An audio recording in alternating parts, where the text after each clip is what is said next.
What's up, y'all? This your man Bobby Washington, producer, singer, songwriter, and filmmaker. This is my Bobby Washington vlog channel. Thank you for stopping by. Please consider subscribing and clicking that notification bell. We about to get into this video about this young brother right here who worked for Frito-Lay for many, many years. Great employee, got many awards. But one day he got shocked by pressing a button, and Frito-Lay turned their back on him and totally dissed him. Check out his story. They are stalking us, recording my kids playing in the yard. I wouldn't wish this on my worst enemy. I tried to hold it in, I'm sorry. So I got the job at Frito-Lay in January of 2011. Prior to Frito-Lay, I was in the United States Navy. Leaving the service, he just needed to matter. He needed to belong and have a purpose. We both thought he found that in Frito-Lay, and so we kind of centered our life around it. I worked hard. I bust my butt every day, in and out. Shit, my wife was gonna divorce me because she didn't even think I was at work for real. No, I did not believe my husband just spent 20 hours at work. No one would believe that. He's not a doctor. It's chips. It's chips and dip. I went on a stretch one time of like 26 days in a row.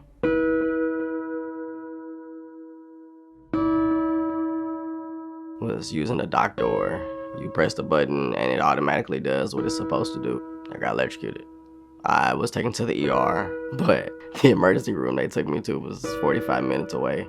We passed 4 hospitals on the way to the hospital they wanted to take me to. And the reason it is because they signed a contract with a certain hospital and a certain network. From the very next day after the accident, my husband was never the same. He was working really hard to even just get up onto the side of the bed. Usually he's like hops out of bed and he hurries up, puts his clothes on, and he shoves food down his throat and he's out the door, in 30 minutes. He was used to it. He was trained to do that in the service. When I say I was healthy as an ox, I was healthy as an ox. We just didn't have any answers. They said he should have been fine, but he wasn't. I didn't get any time off after the incident.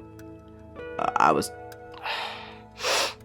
had to call off the next day as a sick day. I told you I was in pain. I told you it hurts when I walk.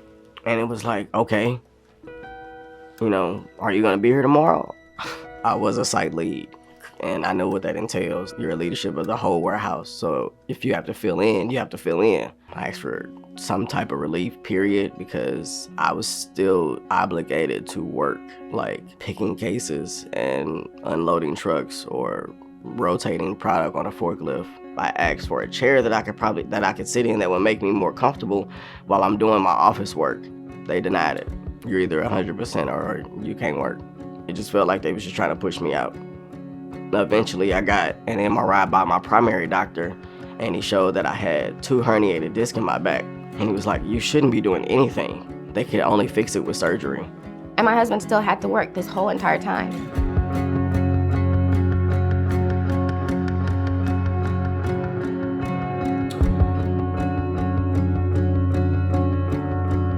They had to remove 2 of the discs in my neck because they were bulging into my spinal cord. I wasn't getting enough fluid to my brain. If I didn't have the surgery, the doctor said any small fall or accident or something like that, and I would have been paralyzed from the neck down or dead. I still have to have surgery on my lower lumbar spine. From the moment that he couldn't work anymore and needed short-term disability, Frito-Lay abandoned us. I had to file for short-term disability and then long-term disability. Got approved for long-term disability, but that was months later.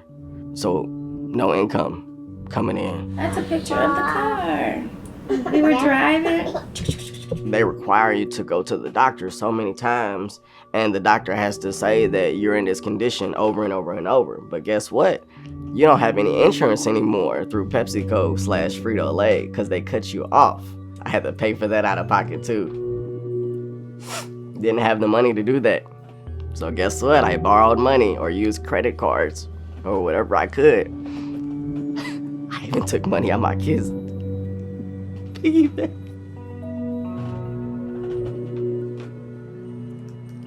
We had to take from our children to live. And the doctor knew what was going on. So he was like, look, just pay half of what you owe every visit, and we'll just take care of the rest later.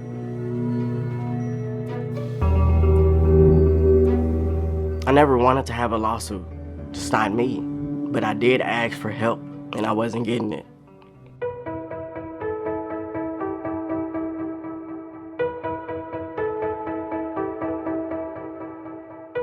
Frito-Lay, Pepsi, Sedgwick, whoever has people following my family. They are stalking us. Just to find something to be like, oh, he's okay. Recording my kids playing in the yard, recording me doing yard work. They follow me in traffic, on the highway, on streets. They followed me when I gave birth to my baby. They followed me to my daughter's school. I took my daughter out of school and decided to homeschool because I don't know if we're safe. I don't know how many people they've given our address and name and information to just to prove my husband wrong. They've done it for years. Why are you fighting so hard to say that I'm not hurt instead of just look at the paperwork, look at the medical stuff, look at everything I've been through? You would think that I'm a bad employee the way that everything has went. I've never done anything wrong to this company or even with this company. I have numerous awards to show that I'm not a person that you just throw away. I knew the sales side, I knew the operation side. I mean, hell, you could have just let me be a lead and just manage instead of physically working. Billion-dollar corporations like Pepsi, which owns Frito-Lay, they know this is happening to people, and they do nothing about it. My husband shouldn't have to fight for 5 years over something that took less than 5 minutes to impact our entire life. He pushed a button at work, a button he can't avoid pushing. He has to push it, it's his job. For a company that talks about diversity and culture and a family-oriented business, family don't just throw you out because you get injured. The company makes over $200 billion a year, okay? It's chips. But my husband is worth $0 to them because he's no longer able to push those chips. You are a number. You're a piece of property. I bust my butt for them. Blood, sweat, tears, sacrifices, holidays, birthdays. I miss so much family things because they make you feel like if you don't do what they say, they will let you go. I don't even know where to go from here. Honestly, all the life goals and marriage goals and family goals that we had are gone, and I just have to figure out how to survive. And my goal and hopes and dreams now is for my husband to get back healthy and still be alive with us in the future. He dodged bullets in the city of St. Louis growing up. He dodged gangs. He stayed out of all of that. He went to war. He dodged bullets and bombs and came back to me. And now he's been electrocuted at work. We don't know what's gonna happen from day to day. My husband stops breathing at night in his sleep. I have to wake him up at night to make sure he keeps breathing.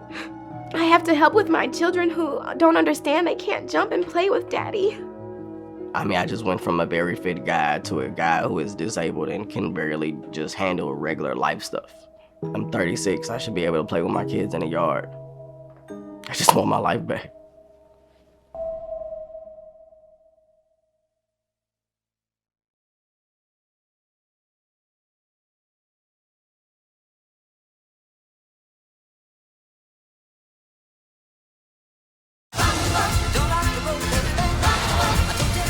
Here we go.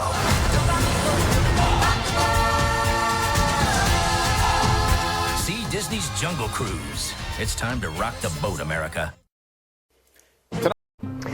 These three hats have three different meanings. I'm gonna break them down hat by hat.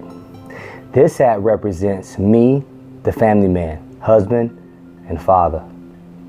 This hat represents me, the musician, producer, singer, songwriter, street promoter. This hat represents me as a filmmaker, feature films, and vlogging. These hats also represent where I'm from, Miami. The cliche, you're a jack of all trades, but somehow I managed to master all three. I'm Bobby Washington, and these are my vlogs.